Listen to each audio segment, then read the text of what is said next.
Hi, this is Bill Watkins. We're still looking at the book of Job.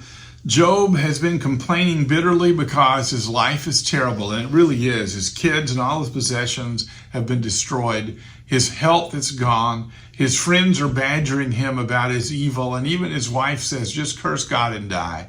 He's basically by himself, and while he proclaims his own innocence, he also complains to God and said, I wish you would be like a man. You would stand here and answer me. And then, shockingly enough, at the end, God shows up, starting in chapter 38. Then the Lord answered Job out of the whirlwind and said, Who is this that darkens counsel by words without knowledge?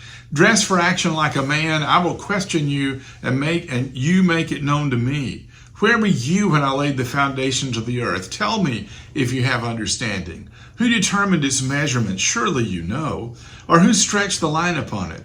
Or what were on what were its bases sunk? Or who laid its cornerstone when the morning stars sang together and all the sons of God shouted for joy? Who shut the sea with doors when it burst out from the womb? When I made the clouds its garment and thick darkness its swaddling band, and prescribed limits for it, and set bars and doors, and said, Thus far you shall come and no further, and here shall your proud waves be stayed. Have you commanded the morning since your days began, and caused the dawn to know its place, that it might take hold of the skirts of the earth, and the wicked be shaken out of it? And then he goes on and he just asks Job one question and another like this. In other words, were you there when I made it all? Do you understand how the sea works? Do you know where the animals are? Do you hear them cry out to me? He goes through this series of questions that you and I, to this day, with all of our scientific knowledge, can't answer. In the middle of it, Job said, okay, I'll be quiet. Listen to chapter 40, verses 3 through 5. Then Job answered the Lord and said, Behold, I'm of small account. What shall I answer you? I lay my hand on my mouth. I've spoken once, and I will not answer. Twice, but I will proceed no further. And then God keeps questioning him. He gives one thing after another. He says, dress for action like a man. I will question you, and you make it known to me. Will you even put me in the wrong? Will you condemn me that it may put you in the right? Do you have an arm like God? Can you thunder with a voice like his? Adorn yourself with majesty and dignity. Clothe yourself with glory and splendor. Pour out the overflowings of your anger and look on everyone who is proud and abase him. And he goes on to say all the things that he does. Can you draw out Leviathan with a fish hook, or press down his tongue with the cord? And he goes through all of these amazing things that he says that he can do. And in chapter 42, Job answered the Lord and said, I know that you can do all things, and that no purpose of yours can be thwarted. You said, Who is this that hides counsel without knowledge? I have uttered what I did not understand, things too wonderful for me, which I did not know.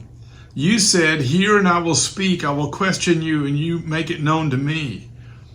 I've heard you by the hearing of the ear, but now my eye sees you. Therefore I despise myself, and repent in dust and ashes. He said, I just realized I've been complaining and I have no idea what I'm talking about. There's so much that you can do and so much that I'm not. And I repent, Lord, for ever having accused you of anything, even implying that you've ever done wrong. And then God says something really amazing. You would think God would say, well, look, I'm really angry with you for that, but that's not what he says. Here's what he says. After the Lord had spoken these words to Job, the Lord said to Eliphaz the Temanite, My anger burns against you and your two friends, for you've not spoken to me what's right as my servant Job has. This is amazing. Now therefore take 7 bulls and 7 rams and go to my servant Job and offer up a burnt offering for yourselves, and my servant Job shall pray for you, for I will accept his prayer, not to deal with you according to your folly, for you have not spoken to me of me what is right as my servant Job has. God's angry, but not with Job. God's angry with the people who try to explain him and explain why Job is suffering. God doesn't get angry when people question why they're going through suffering.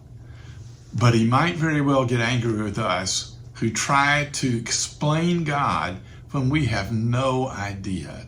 God is in heaven and does what he wants. And you and I just need to know he's a good God. We're never going to fully understand why people go through all the terrible things that they go through. trust God, and help people. Thanks for watching.